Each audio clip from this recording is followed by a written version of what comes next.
Good evening and welcome to another live show with Green TV and the Pat Foundation.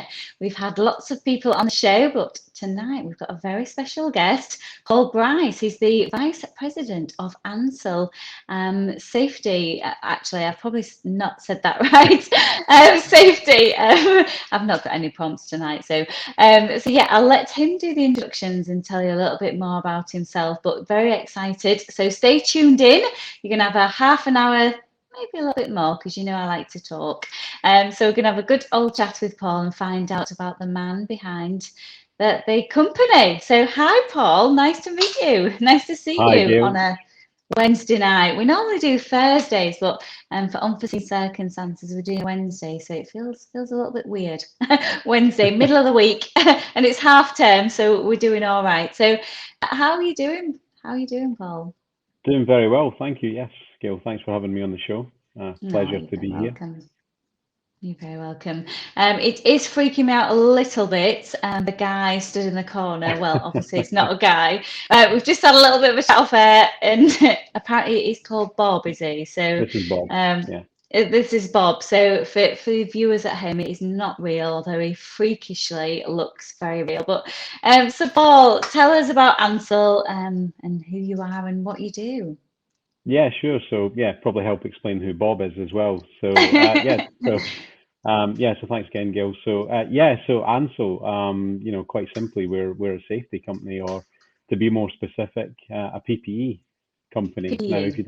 if you'd had me on the show 2 years ago, I'd probably have to explain what PPE meant. But given the events of the last 18 months or so, I think you get a handle on that. So yeah, we're one of the world's largest manufacturers of protective gloves and Yeah. protective clothing. Hence, Bob over my shoulder. And I actually head up Ansell's chemical business unit. So we're responsible for keeping people safe, basically, from hazardous substances, chemicals, asbestos, et cetera, et cetera. And based in Willoughby, pretty much the heart Ah, of our chemical business for a variety of reasons. Obviously, not a local accent, but I've been we have living in this part of the noticed. world for about 17 years now. So Uh, yeah, that's a little bit about Ansell. oh, but and you know, on a serious note, it is massively important. Obviously, the safety side. More so. Well, not just as a COVID, but in general, day to day. So massive, massive business. I'm a little bit excited because I've done a little bit of research. Obviously, I've done work with you guys, so I know how a great job and what you guys do, and you actually provide gloves for little people with little hands and We do. um, Yeah, I think you actually small made hands me and big some hands. small hands, yes. That no viewers, there's no jokes in there, and I'm not getting down that road.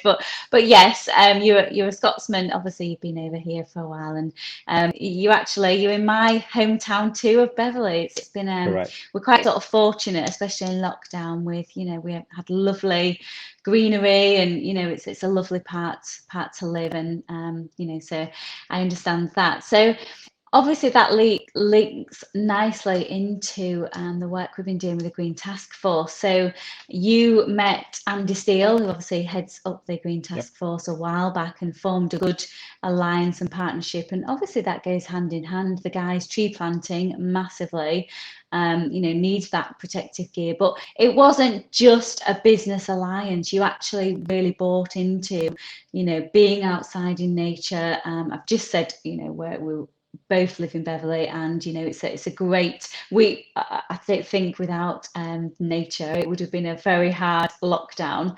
Yeah. So tell us a little bit more about that alliance, and how that came about, and how you met Andy, etc., and how it's led to modern day. Yeah, absolutely. So, the brief history. Andy was introduced to me by another Andy, a good a good friend of mine, and someone that I'm actually proud to call a friend, called Andy Dennis. So Andy Oh, is actually a nurse based at Harrogate Hospital, and oh, over many years has also supported the Doctors Without Borders. And I came to wow. know him a few years ago when he contacted me, having been kept safe by the products that we produce, whilst he was in Sierra Leone, supporting people during the the Ebola epidemic, which thankfully didn't become a pandemic thanks to the efforts of companies or organizations like Médecins Sans Frontières. So Andy Dennis was a fellow veteran, and I think they bumped into each other and quite fortuitous, and mentioned the work that we had done together. Both very passionate about various things, and yeah, one thing led to another, and yeah, we started the conversation really just gaining an understanding around the PAT Foundation as it was at the time, and of course then have followed and subsequently supported the evolution and the creation of the Green Task Force as well. Yeah, absolutely. And do you think it's funny in life how you meet like-minded people, and you kind of gel with some people and you don't gel, with others? I mean, you massively bought into the tree planting. I think it was, I don't know if it's about a year ago now. I don't know where time's going. But it was about, it was probably, and I think it was it the potty put keys? And I've said that right as well. So I think you were the instigators with that. So tell our viewers, obviously that's a very, very strange word. You tell our viewers what the potty put key is. Yes, I've said it right the second time. Well, first of all, you're assuming that I've gelled with Andy Steele, right? I mean, come on, that's a big assumption. Sorry, Andy. He'll be laughing off it. Oh, here we go. I will pay for that one. I will absolutely pay for that one. So anyway, would I go with a potty pookie story? That sounds very dodgy. Yeah, so I mean, one of the first things that we, there's a number of ways which we support PAT and the Green Task Force, but one of it is with people. The team here are pretty motivated and excited to go out there and do their part for the community. We've done various things over the years, and of course the opportunity to plant trees at a local school in Hull was one that we're not going to miss. And during that, Andy actually had one of these potty pookie tree planting devices that they were trialing, and I think it was the first out of the box, so to speak. And one of our guys, I remember Luke, was brave enough. Typically, he works in R&D. So he was gave awesome. It a go and was pretty awesome at getting the trees in the ground, or the saplings in the ground pretty quickly. And as it turns out, Potty Pookie is a Swedish brand, a Swedish-made product. We have a business, a team in Sweden. One of them happens to be a specialist in procurement. So off we went, and yeah, we secured a number of these devices at a pretty reasonable discount, and supported the team, and yeah, went from there. But they're pretty cool, and I forget the statistics that Andy shared with me when we met last week at the Waterline Summit, but the effectiveness and the productivity that it's brought to the team is amazing, but also enables veterans and others that are supporting the tree planting with disabilities to take part as well. So that was absolutely amazing. Yeah, you make a really good point there. It is, I mean, obviously tree planting, it's part of getting stuck in and getting mucked in, and I've done that journey myself. But the potty putkeys, and I've actually on my YouTube, I did for the PAT Foundation, did a bit of a demonstration. It's really embarrassing, but it just shows you the simplicity. I'm not the largest of ladies. I'm quite sort of petite, and it was just really easy, and it makes it easy, especially in harder ground, the Yorkshire.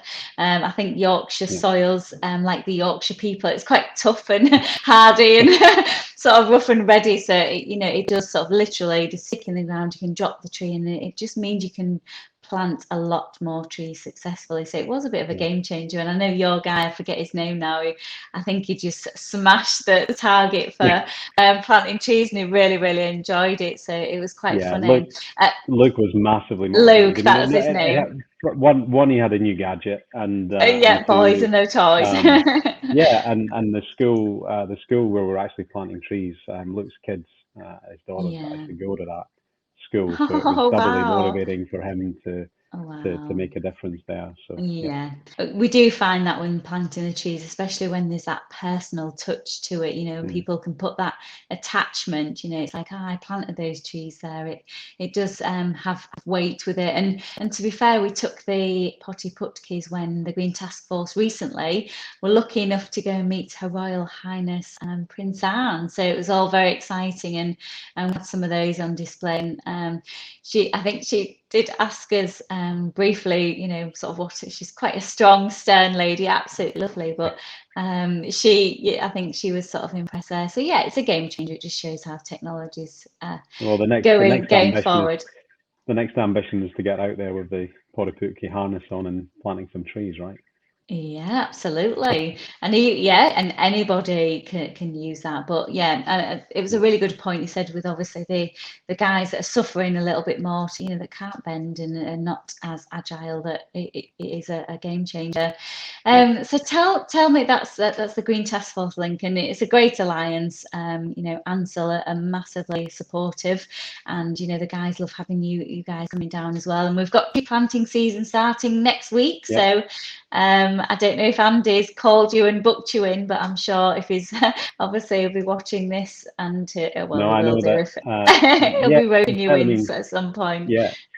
No, Andy For and I connected manpower. last week, and I know he's working through the bureaucratic process, shall we say, right now, of where Yes, yeah, exactly we're going to plant the trees. And yeah, he knows that absolutely. once we've got a date, then the team will be there absolutely to Yeah, support. well, we've got a target. I mean, obviously it goes hand in hand. It's plant more trees. That seems a win-win. And but Yeah. yes, I too was at the Waterline Summit. Obviously, we met there, didn't we, Paul? And it seems a no-brainer there. So yes, that's massive support. So going back to Ansell and obviously the PPE side. So where did Ansell form, Paul? How long have you been going, for example, and how has it grown, globally?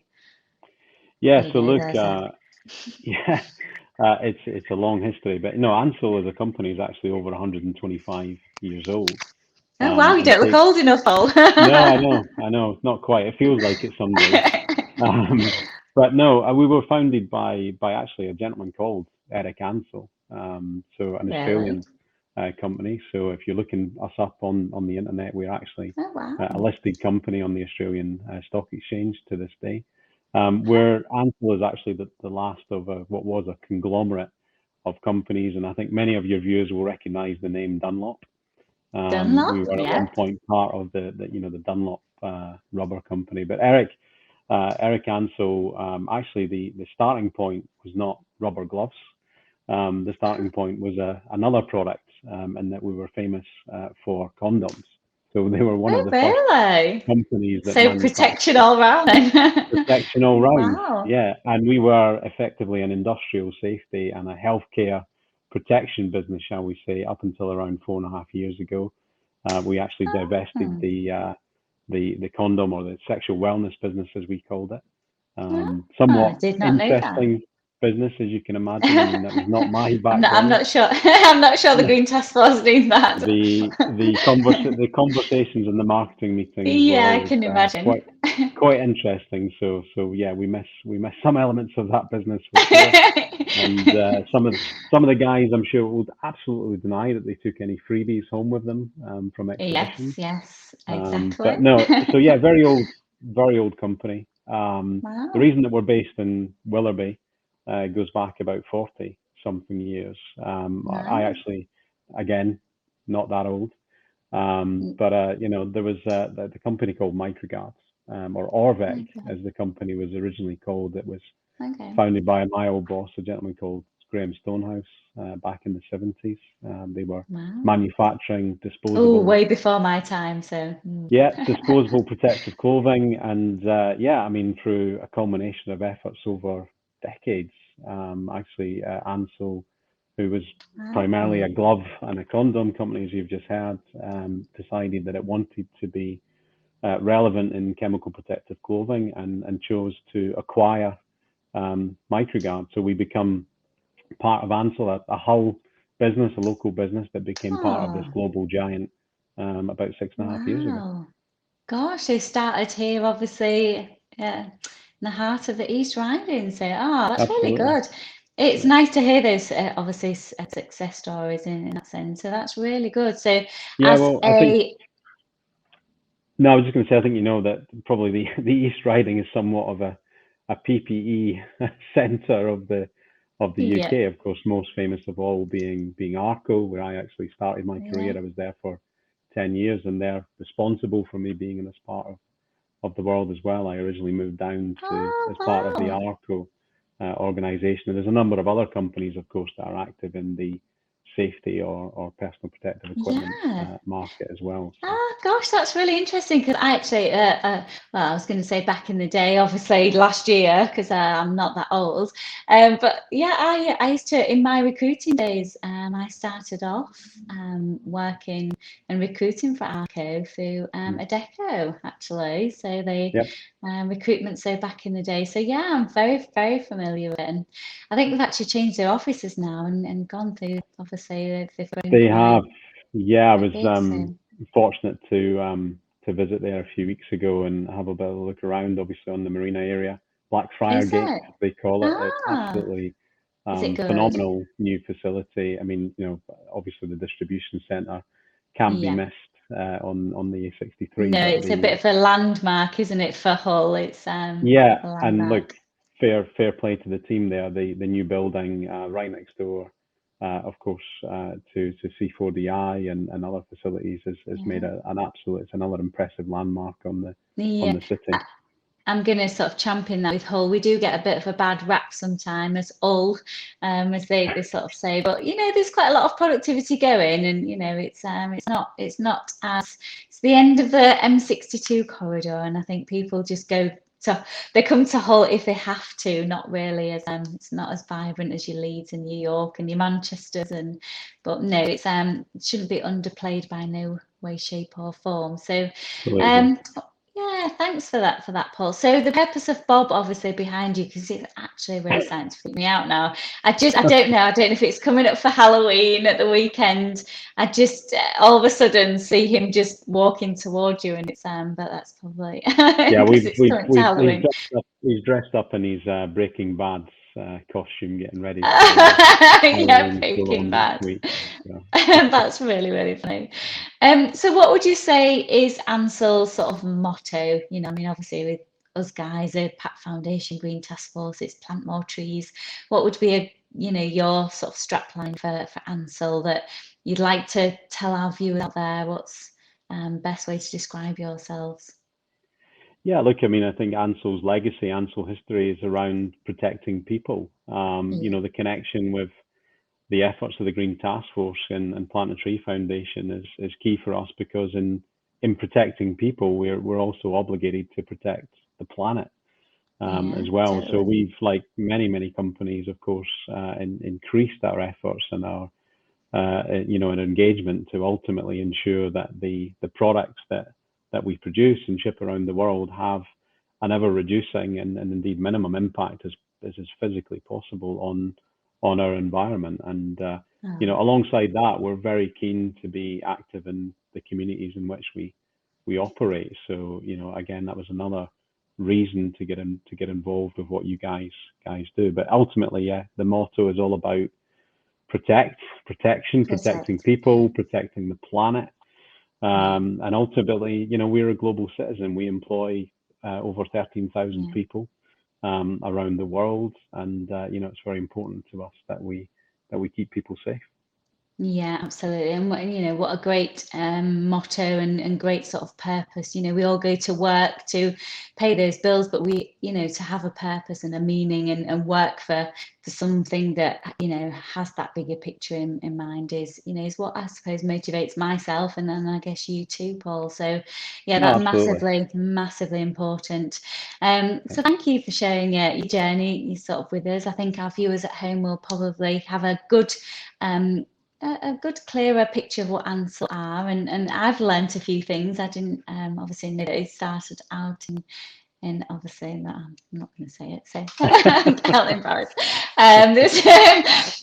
So yeah, so that's it's a good way of sort of looking at that. So I think before I let you go for the evening, and I appreciate your time. You volunteered your time tonight to come on the show, and you've been massively supportive in the work that the guys have been doing. So it's great. So I just wanted to find out a little bit more about you, Paul. So you're a busy guy. I know we scheduled in to have our Green TV show that we're doing tonight a couple of weeks ago, but you was in, remind me, was it Luxembourg? I was No, it in wasn't Lithuania. Luxembourg, Yeah, I was in Lithuania a Lithuania, couple of weeks and ago. it began with L. Yeah. So that was work related, I presume. So, how does, obviously you're a busy man at work, you're a busy family man, how do you switch off from that? I'm doing a massive thing at the moment with coaching in my own circles of things, and trying to help business owners and their staff manage their time after we've come out of COVID now,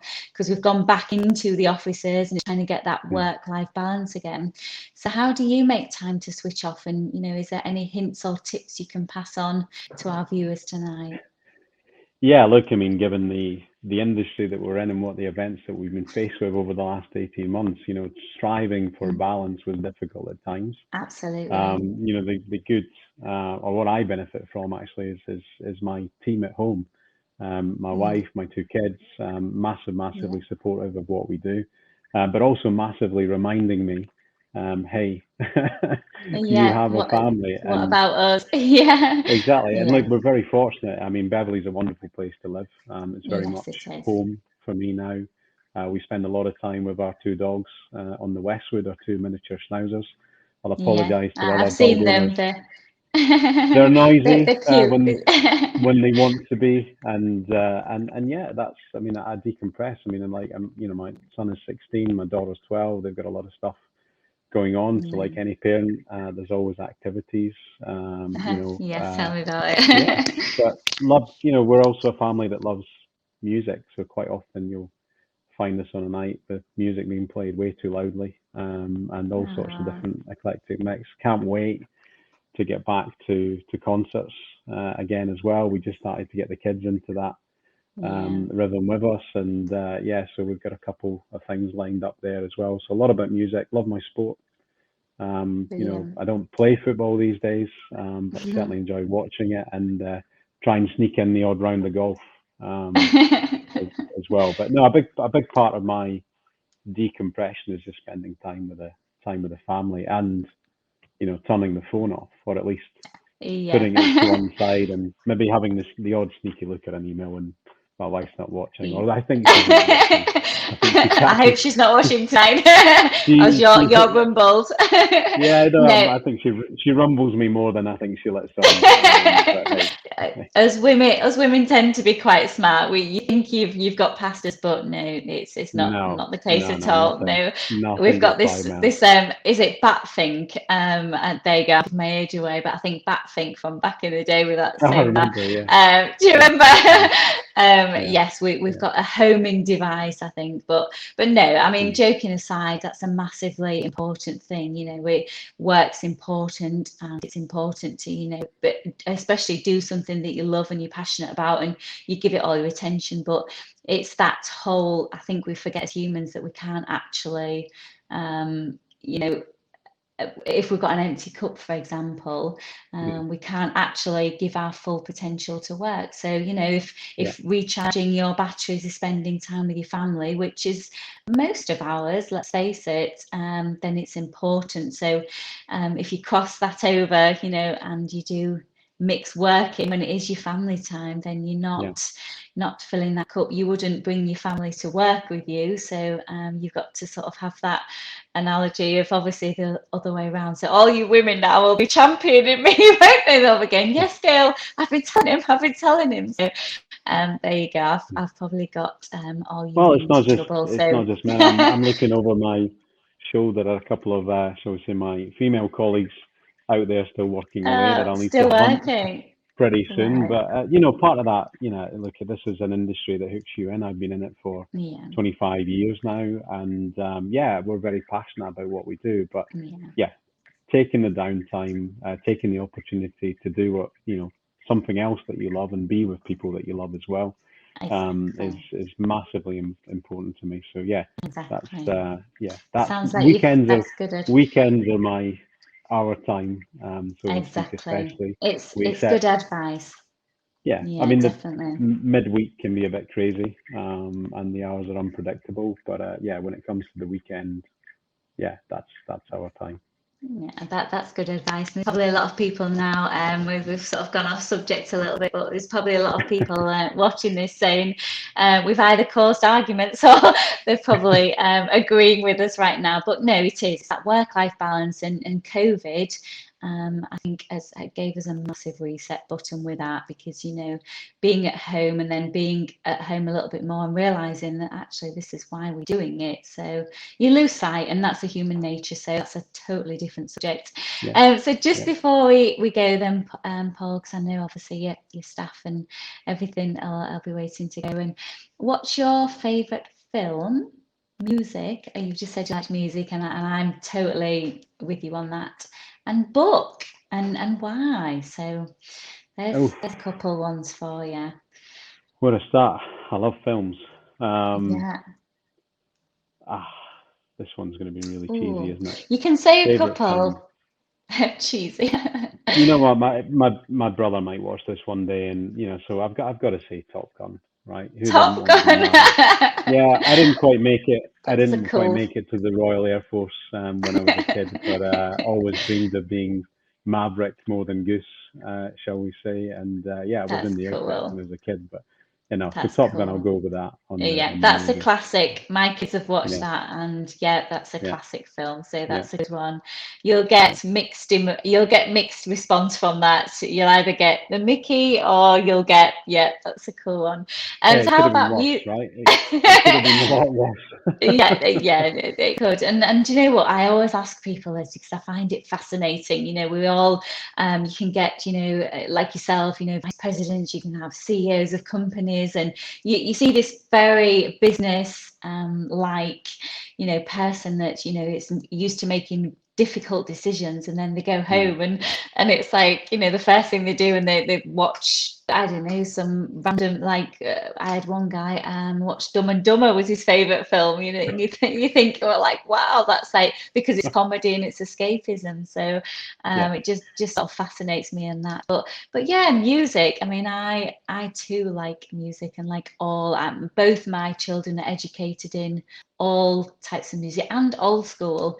My daughter came home one day actually and said, oh, I got so many questions right. We had a music quiz, and my teacher was really impressed because I knew like older bands, and I knew different styles of music. And she was like, oh, cheers for that, mum. So to be cool to a 14-year-old girl, I felt really cool back then. But yeah, it is important, music. It emotion wise, it can help us relax, revive mm, us, and everything else. So yeah. what's your jam, Paul? What's your jam? Yeah, I'm going to take the opportunity to give you I gave you one answer on film, so I'm going to give you two answers on music. Okay. Yeah, like number one is it's got to be the Foo Fighters. Oh You know, wow! I would not have guessed that take with you, but I love them. yeah, I mean it goes back to the Nirvana days and Dave Grohl Oh and all that kind wow! of stuff. I've been fortunate to Yes. see them a few times, massively. I mean, we had for our wedding, Mel and I, our first song was a Foo Fighters song. So Which so one? that Which one? it was Walking After You, actually. So Oh we yeah, managed to I love the convince Foo the Fighters. yeah. Yeah, And then number absolutely two, brilliant. so I'm going to ask everybody, ask a favor actually. Why not take a few liberties? But I want you to go on Spotify or Apple Music or whatever. And there's a young Beverly lad actually. He's the son of a good friend of ours. He's called Ollie Ride. He does Ollie, who? Ride, Ride. Wride. He does Okay. the most amazing music. He almost Wow. had a few breakthroughs, spent some time in the US with a group called FM84. Oh, I'm gonna look him So, up. Right. yeah, look, Okay. if you love a bit of uh, electronic Freddie Mercury, he's actually, Oh wow. we're going to see him in concert in London at a small gig he's doing in December. But look up Ollie. Ah. I know this is a massive liberty and a bit of a plug, but trust me, I mean, his music is Oh, his voice is unbelievable. So give him a wow. listen. Oh, that's really good. Yeah, I must admit, a good singer usually, but I mean, God, we'd be here all night if I started listing my music. I love music. It's a little Yeah, bit of a rock chick at heart from my younger days, but I like a variety of music. But oh, wow, yeah. that's very interesting. So yeah, Foo Fighters, yeah, massively cool. So, and what about a book, Paul? I mean, maybe not necessarily a favorite book, but what have you read recently that's kind of thought, actually, yeah, I'm going to take something from that, or it's influenced you in Yeah. some way? I think I drive my wife nuts with my books because I've typically got three on the go. Oh, that's really good. So yeah, I'm not a massive fan of business books, but I do quite enjoy Simon Sinek. I'm actually listening to one of his Okay. Leaders Eat Last at the moment on Audible. But then I All right. also, I mean, I love a good fiction book, and Oh yeah, the one that I escapism. always go back to is it was actually the author called Harlan Coben who wrote No Country for Old Men, which Okay. was turned Yeah. into somewhat okay Hollywood film. Yeah. Yeah. Yeah. But I remember that. he actually wrote a book called The Road. I'm careful with my Scottish accent, so The Road in this part of the world, right? But no, The Well, in Road is, Hull, it's road, road. I yeah. think Oh, I've I kind got of it got that completely wrong. road. Yeah, but no, just yeah. I mean, if not, it's one of the few books that I've picked up and read cover to cover in less than a day. I mean, I was completely drawn in. It's just a father and his son Oh. walking from one place to another in what is like a post-apocalyptic landscape. They made a Oh. very bad film out of it, unfortunately, with the guy from Lord of the Ah. Rings. But in terms of book, Right. it was. If you talk about escapism in a book, that is Yeah. one definitely to add to the The list. books, it's nice, obviously, to escape watching a film visually, but you cannot beat a book because you get Absolutely, immersed in it. So I've had yeah. that in the past, my own way. You just cannot put books down. So, Mm. and that's also good for the soul. So, developing the brain and escapism. So, Yeah, well, it sounds like you've got it together, Paul, which sounds so very good. Well, you appear to anyway, so that sounds very yeah, good. Well, look, it's the all of the exterior, all of the exterior. yeah, you're gonna go home now and have a different story. No, it won't at all. No, that's really good. Well, look, thank you so much for joining us tonight. It's been a really great chat. I found out loads about what Ansell do and found a little bit more about yourself, Paul, as well. We shall put this. Obviously, it's live right now, everybody, but we are recording this behind the scenes, so we will populate this out on the various social media channels. So do tune in again and watch it, and feel free to share to anybody that you want to. So thank you so much for being my guest tonight, Paul. Have a You're great very rest of your welcome. week. We shall Thank see you. you very, very soon, no doubt, at tree planting. I might steal Bob for Halloween because he's actually freaking me out in a good way. So, but yes, thanks ever so much. Have a great evening. Thanks everybody for watching, and bye from myself, Gail Acaster.